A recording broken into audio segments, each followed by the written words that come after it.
ये international physiology conference है। Association of physiologists of India SOP और federation of Indian physiological society FIPS, ये दोनों का 10th कॉन्फ्रेंस है। इसमें बहुत सारे हमारे जो स्पेशलिस्ट हैं clinical physiology, interventional physiology, experimental physiology में, ये सब आके पार्टिसिपेट कर रहे हैं। बहुत सारे डिस्कशन सब हुए हैं। ये कॉन्फ्रेंस का ऑब्जेक्टिव ये था, अब फिजियोलॉजी कैसे क्लिनिकल और इंटरवेंशनल होके पेशेंट सर्विस, पेशेंट मैनेजमेंट में पार्टिसिपेट करेगा।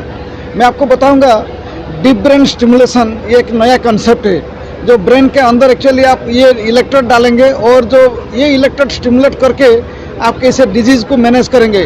पार्किंसनिज्म, एल्जीमर्स डिजीज़, जिसमें एक्चुअली मेमोरी लॉस होता है, और बहुत सारे भी ऐसे न्यूरोलॉजिकल डिजीजेस हैं जहाँ एक्चुअली ट्रीटमेंट बहुत दिक्कत होता है। डीप ब्रेन स्टिमुलेशन एक नया एडवांसमेंट है, ये पूरा फिजियोलॉजी वालों का डोमेन है। तो डीप ब्रेन स्टिमुलेशन और वेगल नर्व स्टिमुलेशन एक कॉन्सेप्ट है। वेगल नर्व एक्चुअली एक वेगस नर्व होता है, जिसको स्टिमुलेट करके डिजीज़ कैसे हम ट्रीटमेंट बेहतर करेंगे, उसका भी हम डिस्कशन कर रहे हैं। और भी योगा थेरापी, जो योगा एक्चुअली कैसे हमारा देश में जो योगा प्रैक्टिस लोग कर रहे हैं, लेकिन योगा एक्चुअली जो डिजीज़ में ट्रीटमेंट में कैसे लोगों के लिए बहुत माने बेहतरीन हम अप्लाई कर पाएंगे, उसका एक्चुअली अभी तक हुआ नहीं है। इसको बोलते हैं एविडेंस बेस्ड योगा थेरापी। ये कॉन्फ्रेंस में हम इसको भी डिस्कस कर रहे हैं, कैसे फिजियोलॉजी का जो जितने स्पेशलिस्ट हैं, फिजियोलॉजिस्ट हैं, ये deep brain stimulation, vagal nerve stimulation और योगा थेरापी, ये सब पेशेंट सर्विसेज के लिए, मैनेजमेंट के लिए हम अप्लाई करके बेहतरीन सर्विस देंगे। ये एक्चुअली हम आज का कंक्लूडिंग सेशन है, और भी कुछ प्रेजेंटेशन है, उसके बाद ये सब कंक्लूड हो जाएगा। सर, क्या आने वाले समय में फिजियोथेरेपी की जगह लोग योगा कर सकेंगे? फिजियोथेरापी के जगह पे नहीं, फिजियोथेरापी तो रहेगा, क्योंकि फिजियोथेरापी का बहुत माने बेनिफिट है, लेकिन फिजियोथेरापी के लिए सप्लीमेंट के लिए और योगा थेरापी एक्चुअली अब देखिए, जितने हमारा एस्टैब्लिश्ड सिस्टम ऑफ मैनेजमेंट है, डायबिटीज़, हाइपरटेंशन, हार्ट डिजीज, आजमा, जॉइंट, इसमें एक्चुअली योगा का एक्चुअली बहुत कुछ बेनिफिट मिलता है। लेकिन ये नहीं कि हम फिजियोथेरापी को हम बंद कर देंगे और इसको रिप्लेस करके इसको करेंगे, ये रहेगा। लेकिन योगा सप्लीमेंट करके बेटर कैसे ट्रीटमेंट होगा, ये हम डिस्कस कर रहे हैं।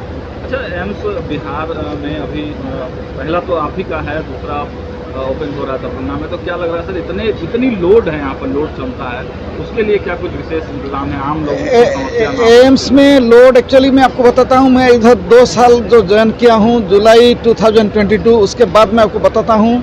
मैं जब आया, हमारा ओपीडी फॉलोअप एक्चुअली फुटफॉल था 3500 से 4000, आज के दिन में 7000 से ज़्यादा ओपीडी फुटफॉल है। हमारा आईपीडी जो बेड ऑक्यूपेंसी रेट अब 90% है, क्योंकि हम आने के बाद इतने सब फैसिलिटीज़ हम इधर किए हैं लोगों को, माने जो गरीब जनता के लिए कितने हम सोशल से अरेंजमेंट किए हैं। ये लोड तो बढ़ गया है, लेकिन इसके लिए भी हमारा जो क्रिटिकल केयर हॉस्पिटल बन रहा है, इसके लिए हमारा एकेडमिक ब्लॉक भी बन रहा है, और सुपर स्पेशलिटी हॉस्पिटल के लिए हम प्रपोजल दिए हैं, ये भी फाइनल स्टेज में है। ये जो सब हो जाएगा और एक्सपांसन होगा, ये जितने सारे लोड है इसको ये एब्जॉर्ब करेगा। एक लास्ट सवाल है सर, आज हाँ, जन आरोग्य जो है उसकी भी शुरुआत आज जो मंगल पांडे हैं वो जागरूकता अभियान कर रहे हैं, तो उसकी फैसिलिटी क्या एम्स में भी पूरी तरह से मिलेगी लोगों को? जन आरोग्य तो ये तो पूरा सारा देश का है, ये एम्स में होगा, और माननीय मंत्री जी मंगल पांडे जी जो उद्घाटन किए हैं, ये सारा प्रदेश के लिए, और एम्स में भी ये हम। तो ऐसे ही तमाम खबरों के लिए आप सभी बने रहिए हमारे साथ और देखते रहिए बिहार उज्ज्वल न्यूज। अब तक हमारे YouTube चैनल को सब्सक्राइब नहीं किया है तो जल्दी से सब्सक्राइब कर लीजिए। फेसबुक पेज को भी फॉलो कीजिए। वीडियो पसंद आए तो खूब लाइक कीजिए, शेयर कीजिए, कमेंट कीजिए। वीडियो देखने के लिए आप सभी का धन्यवाद।